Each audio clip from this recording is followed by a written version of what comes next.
जी, मैं आपको ये बता दूं कि जेके बैंक में दो एसोसिएशन होती है। एक होती है JK bank employees association, JK bank officers association. क्योंकि जो ये इलेक्शन हुए हैं ये JK bank officers association Kashmir division के हुए हैं। ये एक यूनिट है all India JK bank officers federation का, जो एक एपेक्स लेवल ऑर्गेनाइजेशन है जिसके 5 यूनिट्स है दिल्ली, पंजाब और जम्मू के साथ। और ये श्रीनगर का यूनिट है। अभी जो श्रीनगर यूनिट में इलेक्शन हुआ है यहाँ मैं प्रेसिडेंट इलेक्ट हुआ हूँ और मेरे साथ एक 9 मेंबरी टीम जो इलेक्ट होके आई है। क्योंकि एक एसोसिएशन का मसला यही होता है कि एक इंस्टीट्यूशन की बेहतरी और के लिए काम किया जाए और साथ ही साथ उसके ऑफिसर जो इसके मेंबर्स हैं उनकी बेहतरी के लिए भी काम किया जाए। हमारा बुनियादी मकसद है कि जम्मू कश्मीर बैंक के जो भी चैलेंजेस आज की इस अनस्टेबल इकोनॉमिक्स कंडीशन की वजह से है या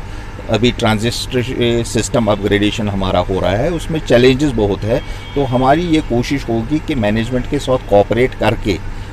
अपने ग्राहकों को बेहतर से बेहतर बैंकिंग सहूलियात मुहैया कराने के लिए जो भी काम हमसे हो सकता है वो करेंगे। साथ ही साथ जो भी हमारे कुछ इश्यूज़ होते हैं जो भी होती है वो all India Jammu and Kashmir bank employees officers federation management के साथ मिल बैठ के तय करती है, उनको हल करने की कोशिश करती है। लेकिन लोकल लेवल के जो मसाइल होते हैं जैसे हमारे स्टाफ की कमी का, स्टाफ स्ट्रेस का मसला है या हमारे ग्राहकों को कुछ मुश्किलात पेश आती है, उस पर भी हम लोकल एडमिनिस्ट्रेशन जो कश्मीर वैली एडमिनिस्ट्रेशन होती है इस बैंक की उनके साथ बात करते रहते हैं ताकि हमारे ग्राहकों को बेहतर से बेहतर बैंकारी की सहूलियत मैसर हो सके।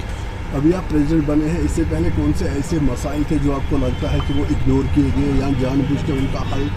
उनको हल नहीं किया गया? तो ऐसे कौन से मसाइल हैं या कौन से ऐसी चीज़ें हैं जो आप प्रेसिडेंट बनने के बाद जो है जिनको आप जो है वो प्रायोरिटी पर रखेंगे और जिनको आप ज़रूर जो है वो सॉल्व करने की कोशिश करेंगे? जी, सबसे बड़ा मसला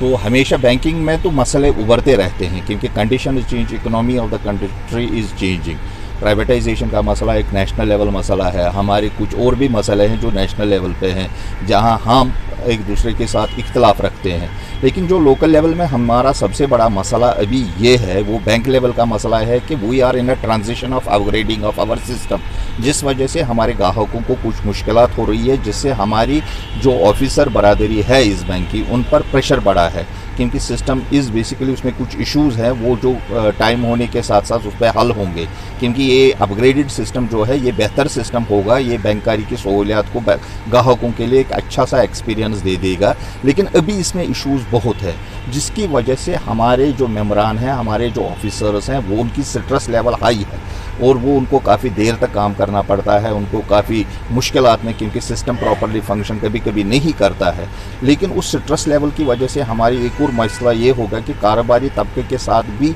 हम कुछ मुश्किलात हैं जिसकी वजह से हमारी क्रेडिट एसेट्स जो हमारे लोन्स वगैरह पर उन पर भी कुछ असर पड़ा है और उनकी रिकवरीज वगैरह भी करनी है, एक भी बहुत बड़ा मसला है। लेकिन उस वजह से जो बैंक में सबसे बड़ा मसला इस वक्त हो गया वो है स्ट्रेस टू द स्टाफ, और जिसको हम कोशिश करेंगे इस डिस्ट्रस्ट करने की, एक रेगुलेटेड वर्किंग आवर एनवायरनमेंट बनाने की कोशिश करेंगे मैनेजमेंट के साथ बात मिलकर। जिस तरह से देखा गया है पिछले कुछ समय से कि लगातार जो है जेके बैंक कभी नोटिफिकेशन निकालता है कि आज जो है वो चाहे वो एमपे एप्लीकेशन की हम बात करें या फिर बैंकिंग बंद रहेगी, जिस तरह से ग्राहक परेशान होते हैं, बहुत सारे ऐसे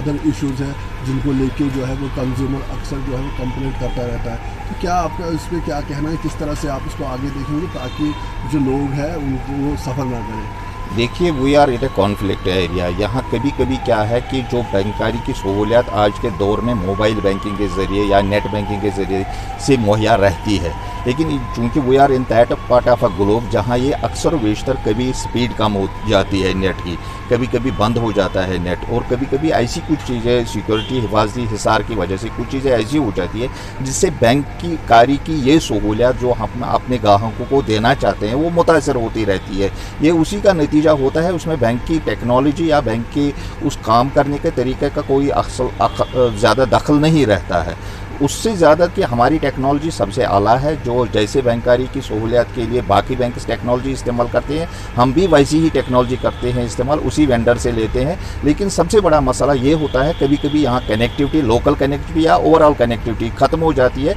जिसकी वजह से ये सहूलियत मुतासर होती रहती है। बाकी वैसे बैंक में अपग्रेडेशन सिस्टम चल रहा है इस वक्त, एक नॉर्मल प्रोसीजर है सभी बैंक्स में। जब भी सिस्टम्स अपग्रेड्स होते हैं तो ये इश्यूज आते रहते हैं, जिससे थोड़ा बहुत हमारे क्लाइंट्स को डिफ़िकल्टी पैदा होती है टाइमली, लेकिन उसके बाद जब एक्सपीरियंस होता है वो सबसे अच्छा रहता है, उसके काफ़ी अच्छे नताइज भी पैदा होते हैं। प्रेसिडेंट बनने के बाद मैसेज क्या रहेगी एम्प्लॉइज़ के लिए, पब्लिक के लिए? मेरी एक ही मैसेज रहेगी कि हमारे ग्राहकों को जो भी मुश्किलात हो रही हैं इस सिस्टम अपग्रेडेशन की वजह से, मेरी उनसे एक ही गुजारिश रहेगी कि ये एक टाइमली अफेयर है, इसमें हमारे साथ कोऑपरेट कीजिए, बैंक के साथ कोऑपरेट कीजिए, ये चला रहेगा। मुलाजिमीन के साथ एक ही मेरी एक मैसेज रहेगी, वो तो मुझे मैसेज देने की ज़रूरत नहीं है, क्योंकि my boys are working very hard, they are working beyond their regulated hours. वो यहाँ की सोशो इकोनॉमिक डेवलपमेंट के लिए उन्होंने पहले भी कुर्बानियाँ दी है, काफ़ी देर तक काम किया है, चाहे 90 हो, 2008 हो, 2016 हो या 2020 हो या 2019 हो, सब टाइम पर we have come up to the expectations of our management. और हमने मैनेजमेंट की मदद से सभी लोगों तक बैंकारी की सहूलियत हमेशा मुहैया रखी है, जिसकी वजह से यहाँ की इकोनॉमिक सर्वाइवल हो चुकी है। Thank you.